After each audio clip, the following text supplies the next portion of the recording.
Halo para sahabat semuanya.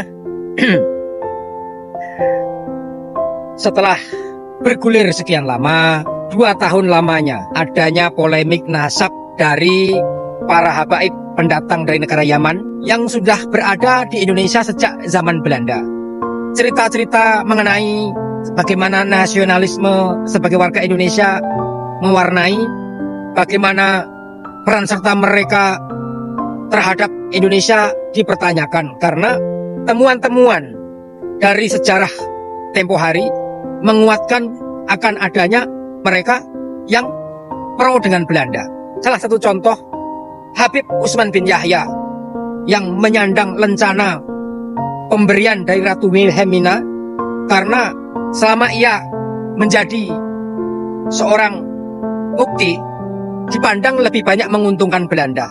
Apa diantaranya fatwa menganggap haram orang yang menentang Belanda, yang ingin menyerang Belanda, yang ingin berjuang merebut kemerdekaan, itu dipandang sebagai suatu hal yang haram dan itu dilarang. Maka mencederai perjuangan pergerakan untuk menuju kemerdekaan Indonesia yang dilakukan oleh para, apakah itu ulama, apakah itu pejuang Islam, ataukah itu mereka para cerdik pandai yang ada di zaman itu yang ingin bersepakat satu sama lain untuk melepaskan diri dari penjajah. Perlawanan-perlawanan yang timbul di seantero tempat, baik di Sumatera, Kalimantan yang dipelopori oleh Pangeran Antasari. Sumatera ada Cut Nyak-Din, Tengku Umar, Imam Bonjol. Jawa juga begitu, Pangeran Diponegoro.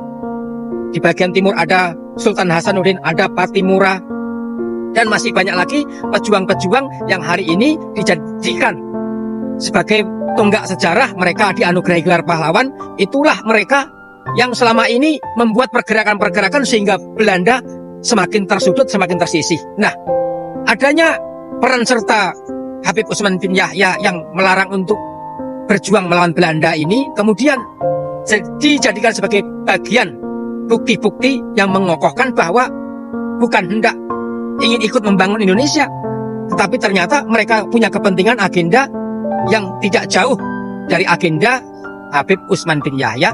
Perkara inilah yang perlu kita untuk saling diskusikan. Apakah betul? Apakah betul kaum Pahlawi mereka ingin menghegemoni Indonesia? Apakah betul mereka ingin diakui sejarahnya sebagai bagian dari yang memerdekakan Indonesia? Apakah betul anggapan-anggapan yang mengatakan bahwa tanpa mereka, tanpa para habaib, Indonesia ini bukan apa-apa? Tanpa mereka, Indonesia ini tidak bisa keluar dari cengkeraman penjajah Belanda. Nah, generasi muda yang moderat, generasi muda yang punya literasi yang memadai, generasi muda NU yang digadang-gadang sebagai bagian dari penerus sejarah untuk melindungi negara kesatuan Pancasila ini supaya tidak tercerai-berai, hari ini banyak polemik yang timbul. Generasi muda NU di bawah lembaga NU, organisasi terbesar di Indonesia, merasa jengah. Banyak yang merasa tidak sejalan dengan para pengurus-pengurus NU yang lebih memihak, lebih memilih berhusnuzon, lebih memilih untuk bersepakat dengan para habaib. Mereka cenderung tidak mempercayai terhadap temuan Kiai Madudin Utsman, tidak mempercayai terhadap hal-hal yang mendiskreditkan para habaib. Semuanya harus diselesaikan dengan adanya bukti-bukti. Seandainya kita hanya melakukannya penyelesaian itu melalui husnuzon, baik sangka, sikap rendah hati, maka itu menyalahi dari keilmuan, menyalahi dari gelar-gelar yang mereka miliki. Apakah itu profesor, apakah itu doktor, gelar ilmiah yang mereka punya itu diharapkan berkontribusi untuk bisa memecahkan persoalan secara ilmiah juga, bukan secara perasaan, bukan secara husnuzon. Begitu kiranya. Maka Habib yang ada di Indonesia sepakat kita akui mereka bagian dari NKRI, tapi kita tidak sepakat seandainya paham-paham yang mereka miliki itu harus kita terima. Ajaran-ajaran, baik itu cerita kurabat, baik itu mengagung-agungkan nenek moyang mereka, yang kesemuanya itu selalu dibesar-besarkan. Apakah di acara haul, apakah di acara maulid Nabi, atau di dalam kesempatan ceramah dimanapun, itu selalu itu yang dikemukakan. Padahal seorang ulama, kalau memang dia punya keilmuan di dalam agama Islam, ia akan membedah kajian-kajian keagamaan. Kalaupun ia ingin bercerita, maka yang diceritakan adalah sosok yang terpenting dari agama Islam, yaitu Nabi Muhammad SAW. Kalau tidak menceritakan Nabi, sosok yang lebih penting lagi. Sesudah Nabi ada sahabat Nabi Muhammad SAW, yang itu semua sudah banyak mengakuinya. Bukan suatu sosok yang masih timbul perdebatan, atau sosok yang dari pihak penceramah sendiri, seperti kakeknya lagi, yang kesemuanya bagian dari subjektivitas, bagian dari pribadi mereka.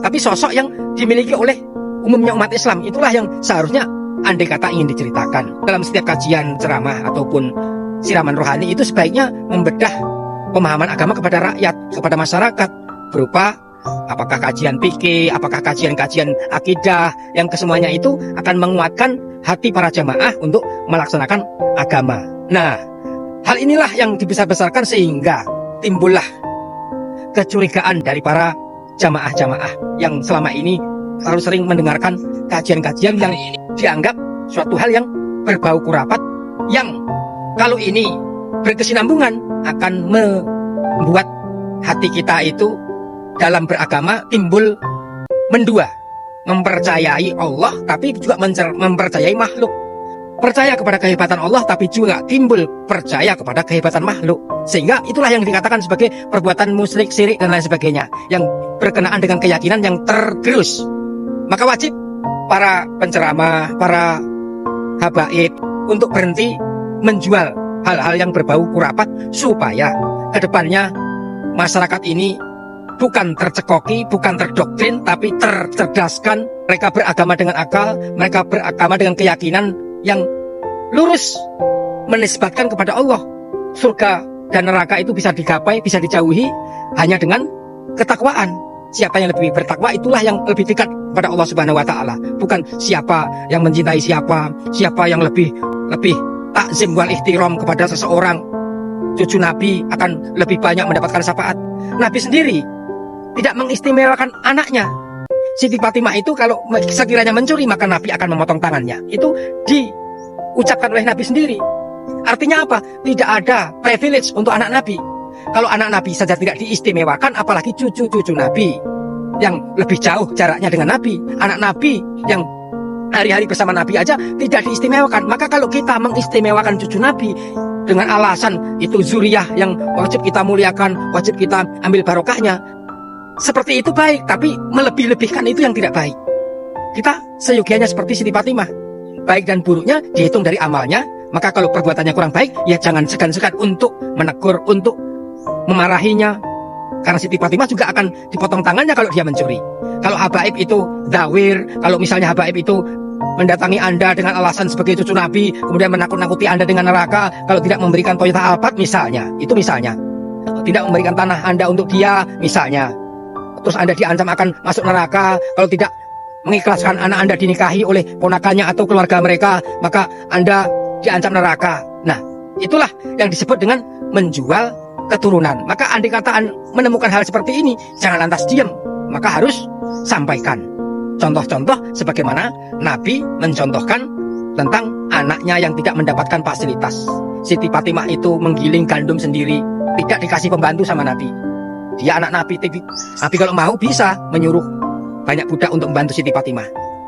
Siti Fatimah hanya diberikan amalan untuk menghilangkan capek-capek di badan dengan ucapan subhanallah walhamdulillah wala ilaha illallah Allahu akbar, di urut-urut, di pijit-pijit di badan. Hari ini kita telah jauh dari Nabi, cara-cara dalam mengamalkan agama juga jauh. Bagaimana kita akan mendapat syafaat kalau cara-cara yang kita lakukan tidak sesuai dengan Nabi? Nabi itu akan memberikan syafaat kepada pengikutnya. Kalau kita tidak mau mengikuti cara Nabi, bagaimana kita akan mendapatkan syafaat? Hanya bermodalkan cium tangan, hanya bermodalkan salam tempel amplop kepada orang yang tanggap cucu Nabi, hanya dengan modal kita mengasihkan Toyota Alphard kepada orang yang kita anggap cucu Nabi, terus kemudian kita merasa berkah. Inilah kesesatan-kesesatan berpikir yang perlu hari ini kita luruskan dengan momentum kedatangan Kiai Imaduddin Utsman Al-Bantani membawa tesis yang di dalamnya terkandung 12 pertanyaan. 12 pertanyaan Kiai Imaduddin itu belum terjawab satu pun. Jawaban-jawaban yang timbul selama 2 tahun ini adalah jawaban yang liar. Liar kemana-mana, tidak menyentuh daripada tesis itu sendiri. Lebih banyak berasumsi, lebih banyak berhusnuzon, lebih banyak menyerang pribadi pembawa tesis lebih banyak mengorek-ngorek hal-hal yang tidak berhubungan dengan tesis itu sendiri. Penting anak-anak muda dengan kedatangan kenyataan kayak seperti ini untuk mengasah ketajaman, jangan sampai terjerumus seperti kita kaum yang sudah tua, yang sudah terlanjur lama mendapatkan doktrin sehingga tidak bisa memakai kacamata literasi yang lebih luas, hanya melihat sesuatu dari sudut pandang pribadi sendiri, hanya sudut pandang yang selama ini sudah diyakini. Tentu ini tidak akan mengurai permasalahan yang ada. Demikian kiranya. Terima kasih, semoga ini bermanfaat. Wassalamualaikum warahmatullahi wabarakatuh.